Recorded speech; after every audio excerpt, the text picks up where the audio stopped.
warahmatullahi wabarakatuh. Sobat-sobat semua, saya Refli Harun. Dalam kesempatan ini saya ingin memperkenalkan YouTube Zulkarnain Al-Maduri. Ya, jadi Zulkarnain Al-Maduri Channel. Banyak kajian tentang sunnah. Mudah-mudahan sobat-sobat semua berkenan untuk mampir ke channel ini. Ya, untuk kebaikan kita bersama. Wassalamualaikum warahmatullahi wabarakatuh. Assalamualaikum warahmatullahi wabarakatuh. Alhamdulillah. Fa inna ahsanal kalam kalamullah wa khairul huda huda Muhammad sallallahu alaihi wasallam wa syarrul umuri muhdatsatuha fa inna kulla muhdatsatin bid'ah wa kulla bid'atin dalalah wa kulla dalalatin finnar. Kembali bersama saya Zulkarnain Al-Maduri. Kali ini yang akan saya angkat berkaitan dengan sikap Nahdlatul Ulama dalam situs resminya, ya, yaitu NO.org. Jadi NO.org ini online adalah situs resmi NU, situs tempat menuangkan berita-berita tentang NU, berita tentang kelompok-kelompok yang tidak disukai NU. Itu semua ada, lengkap lah, pokoknya lengkap. Yang jelas kalau melihat dari visi dan misinya lebih cenderung disebut sebagai situs komando yang memberikan perintah kepada seluruh jajaran NU mulai dari pusat sampai ke anak rantingnya itu. PB ini kan artinya pengurus besar Nahdlatul Ulama, ya. Jadi situs resminya itu yang bernama NO.org memang tidak bisa dilepaskan dari berita-berita ataupun artikel-artikel ataupun sentilum yang banyak mengkritisi orang-orang di luar pahamnya. Ada dua kelompok yang menjadi pembicaraan NU tapi berbeda banget di dalam penyampaian beritanya. Yang pertama berkaitan dengan Syiah. Kalau dilihat dari berita yang ditampilkan oleh NU tentang Syiah itu lebih positif. Jadi masih ada istilah harmonisasi antara NU dan Syiah dan sebagainya. Dan itu tertulis dan tertuang di PBNU, ya, di situsnya, website resminya. Nah, kemudian yang kedua, sikap NU terhadap Wahabi lebih bersifat permusuhan, kemudian memposisikan Wahabi itu sebagai sekte berdarah dan sebagainya. Artinya beda banget antara berita tentang Syiah, ya, dan berita tentang Wahabi. Jadi Wahabi ini kalau dibaca hampir sama sekali tidak ada positifnya. Itu kalau dilihat di website resminya NU. Artinya anti Wahabi ini bukan ulama-ulama lokal yang mengerahkan anti Wahabi, tapi memang dari pusatnya, sentral utamanya, yaitu PBNU, yang memberikan komando kepada seluruh jajaran NU mulai dari pusat sampai ranting, yaitu untuk melakukan antisipasi terhadap Wahabi dengan berbagai macam cara. Dan itu terbukti bukan berarti itu lepas dari pengetahuan pusat. Semua gerakan-gerakan anti Wahabi ini jelas dalam pengetahuan pusat, seperti misalnya pembubaran dan sebagainya. Pusat bukannya tidak tahu, itu memang sudah tahu, dan itu memang bagian dari rencana yang terdapat dalam artikel-artikel itu. Apalagi kalau baca itu misalnya sekte berdarah Wahabi, kemudian ditulis lagi kesesatan Wahabi, cara menghadapi Wahabi, wah, ya macam-macam lah itu kalau dibaca itu ya. Artinya memang ada keinginan besar Wahabi itu harus ditumpas dari Indonesia. Ini bukan saja permasalahan agama, tapi juga permasalahan politik tingkat tinggi ya. Karena dulu itu NU ini pernah menjadi partai, dan Sukron Makmun berharap politik NU itu tetap tertanam tuh. Itu dari Kiai Haji Sukron Makmun itu pernah menyampaikan dalam beritanya, dalam ceramahnya, kalau NU harus seperti pada saat keluar dari Masumi kemudian menjadikan NU sebagai partai gitu. Nah, melihat dari pernyataan Sukron Makmun ini, terasa sekali bahwasanya NU itu memang lebih tepat dikatakan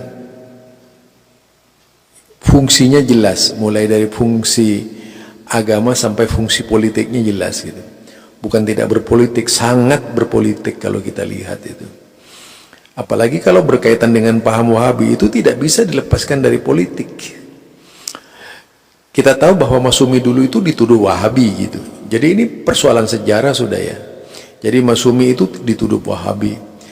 Salah satu cara untuk menggembosi Masumi itu adalah yaitu teriakan-teriakan Wahabi ini digemakan, walaupun di situ masih ada pengurus-pengurus NU yang ada, tapi sudah dikenal dengan istilah Wahabi. Dalam hal ini juga pernah dikatakan oleh Hasan, pendiri Persis di Bandung itu, tentang anti Wahabi yang dikerahkan oleh kelompok-kelompok Nahdien. Juga dirasakan oleh Bapak Muhammad Nasir. Bapak Muhammad Nasir itu adalah murid Ustadz Hasan yang dituduh Wahabi. Ya, jadi walaupun beliau itu orang seberang sana ya, tapi Bapak Muhammad Nasir ini dibesarkan dalam sebuah pondok pesantren yang anti TBC, yang disebut Persis, Persatuan Islam tuh. Kemudian juga kita melihat Buya Hamka pun, menurut Buya Hamka, bagaimana Buya Hamka ini menjadi kontrol dari Mekah ini. Jadi keterlibatan Buya Hamka di Masumi itu bagian dari target juga. Artinya memang dulu itu ada politik Wahabi ini pernah memimpin negara Indonesia gitu. Jadi Wahabi ini pernah memimpin negara Indonesia. Kalau dilihat dari sejarah, kita mau jujur, Bung Karno itu adalah salah satu orang yang dijulukin Wahabi. Kalau ingin lebih jelas lagi, misalnya berkaitan dengan surat dari Endeh itu ya, surat dari Endeh. Kemudian pemaparannya Bung Karno sendiri di dalam buku di bawah bendera revolusi misalnya. Jelas sekali bagaimana sikap Wahabisme Bung Karno ini. Kemudian kalau kita juga lihat yang lain-lainnya, Wahabisme nampak termasuk salah satu pencetus Pancasila itu pemahamannya. Ki Bagus Hadikusumo adalah Wahabi itu, yaitu salah satu pencetus Pancasila itu, yang ikut persiapan kemerdekaan Indonesia itu Wahabi itu. Jadi memang Wahabi ini luar biasa dulu ya, luar biasa. Makanya kalau kemudian ada anti Wahabi ini sebenarnya sudah terlambat ya, itu sudah dulu. Kita bisa bercermin kepada yang dulu. Anti Wahabi itu hanya sebuah politisasi, ya, politisasi kelompoknya dalam rangka menangkal penguasaan politik di areal pemerintahan dan sebagainya. Jadi sangat luar biasa kalau kita pahami. Sekarang kalau misalnya Islah Bahrawi, anti Wahabi itu dan sebagainya, itu tidak lepas dari politik dia sebagai seorang Islah Bahrawi. Kalaupun mau dipandang dari sisi kacamata nalar, itu terasa sekali yang diangkat politisasi. Ya, politisasi pemahaman Islam Nusantara yang sebenarnya sangat politis itu. Padahal sangat politis sekali. Islam Nusantara itu sangat politis sekali. Nah, oleh karena itu kita bisa melihat ini peristiwa sekarang ini adalah peristiwa tahun, yaitu sekitar peristiwa tahun 50-an sampai 65 dan sebagainya. Sama gitu, tak ada bedanya ini. Kalau dulu anti Wahabi itu dalam rangka menangkal politisi-politisi yang dipersepsikan sebagai Wahabi oleh NU, saya masih ingat pada waktu Pak Amin ya, Pak Amin Rais sebagai ketua Partai Amanah Nasional ketika itu. Nah, dalam rangka menangkal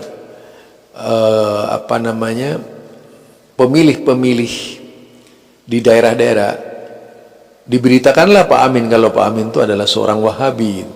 Bahaya negara kalau dipimpin Wahabi. Jadi rupanya memang politik ini sangat kotor, saudara. Bisa menggunakan kendaraan agama. Jadi bukan lagi sekarang upaya menjadikan agama sebagai kendaraan politik, menjadikan politik mengendarai agama, tidak. Tetapi agama itu dibumisasikan dalam rangka menghidupkan kembali politik masa lalu gitu. Walaupun ada usaha misalnya dari Islah Bahrawi ya, usaha untuk memutus benang merah dan benang putih, yaitu agar tidak menjadikan agama sebagai komoditi politik. Kenyataannya ya yang terjadi seperti itu sekarang.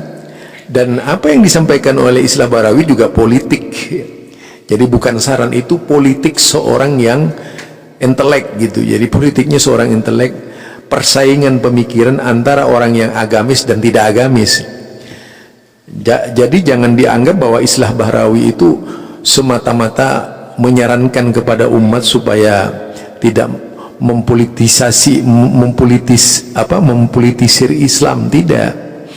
Tetapi itu adalah dari sebuah perjuangan dari Islah Bahrawi, bagaimana ide-idenya itu menjadi banyak panutannya yang mengikuti langkah-langkahnya gitu. Nah itu ya, jadi Anda jangan salah paham bahwa dia itu orang hebat. Nah, kemudian yang kedua tadi itu dari NU ini NU ini di dalam menangani kasus-kasus antara Syiah dan Wahabi. Wah, kalau ke Syiah ini terjadi upaya harmonisasi yang dilakukan terus-menerus, mengeluarkan dalil-dalil sebagaimana yang saya tulis itu di pengantar ya, mengeluarkan dalil-dalilnya, yaitu ada hubungan yang harmonis, amaliyahnya yang banyak dan sebagainya. Ya, kalau mengutip perkataannya Gus Dur, almarhum Gus Dur, NU itu adalah Syiah tanpa imamah. Walaupun sebenarnya imamah di NU itu ada, nyata sekali ada gitu. Imamahnya ya itu tadi keamiran dari para ulama-ulama NU itu sendiri, yang kedudukannya banyak disetarakan dengan para wali itu. Itu satu pola yang dikembangkan dalam politik NU seperti itu ya. Jadi ini kalau saya lihat dari dua perbandingan, bagaimana tanggapannya NU terhadap Wahabi dan bagaimana tanggapannya NU terhadap Syiah, ternyata ya berbeda jauh banget antara menilai Wahabi dengan Syiah. Jadi kalau berbicara Wahabi, sama sekali tidak ada positifnya itu. Sama sekali tidak ada positif. Tapi kalau berbicara Syiah, itu lebih banyak positifnya itu. Nah, di sini saudara, kita harus bijak membaca sebuah berita di website ya. Jangan mudah terpengaruh. Apakah mereka itu para penulis bisa menggunakan nalarnya melahirkan narasi-narasi yang positif dan bisa mewakili semua umat, atau cenderung memilih umat-umat tertentu. Jadi bisa dikatakan bahwa suburnya Syiah ini tidak bisa lepas dari ya NU tentunya, karena tadi itu harmonisasi dan sebagainya. Dan umumnya kalau kita lihat di kalangan Syiah itu yang banyak kan kalangan habaib, ngaku-ngaku keturunan Rasulullah, mulai dari Iran sampai Khomeini itu dikatakan seorang sayyid. Padahal kalau saya membaca sejarahnya Khomeini itu ternyata berdarah India itu ya. Itu dari saya, Zulkarnain El-Maduri. Jadi kesimpulannya adalah apa yang dilakukan NU terhadap Wahabi dan Syiah berbeda ya. Jadi kalau ke Wahabi itu di dalam memahamkan Wahabi kepada warganya hampir tidak ada hal yang baik. Ya tidak ada yang baik. Tapi kalau Syiah itu dianggap banyak kebaikannya untuk NU. Ini saja. Subhanakallahumma wa bihamdika asyhadu an la ilaha illa anta astaghfiruka wa atubu ilaik. Assalamualaikum warahmatullahi wabarakatuh.